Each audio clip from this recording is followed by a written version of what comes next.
কেউ শুয়ে আছেন রাস্তায়, কেউ বসে আছেন, কেউ আবার স্লোগান দিয়ে উজ্জীবিত করছেন অন্যকে। আবাসন ভাতা, পূর্ণাঙ্গ বাজেট অনুমোদন সহ ৩ দফা দাবিতে বৃহস্পতিবার দ্বিতীয় দিনের মতো রাজধানীর কাকরাইলে অবস্থান কর্মসূচি পালন করছেন জগন্নাথ বিশ্ববিদ্যালয়ের শিক্ষক শিক্ষার্থীরা।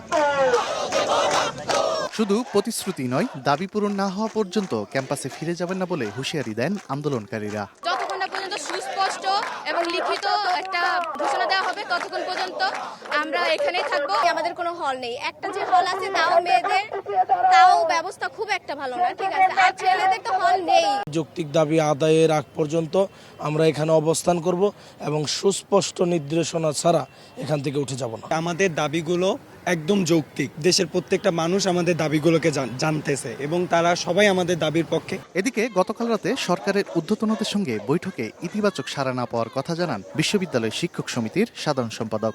কালকে সকাল থেকে সারা রাত্রি অবধি এখানে শিক্ষার্থীরা রাস্তা অবরোধ করে বসে থাকলো।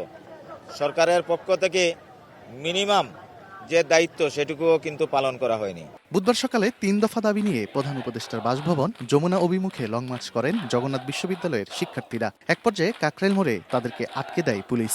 সেখানেই অবস্থান নিয়ে দিনভর আন্দোলন করেন ছাত্র শিক্ষকরা। তানভীর হাসান মেঘ, সময় সংবাদ, ঢাকা।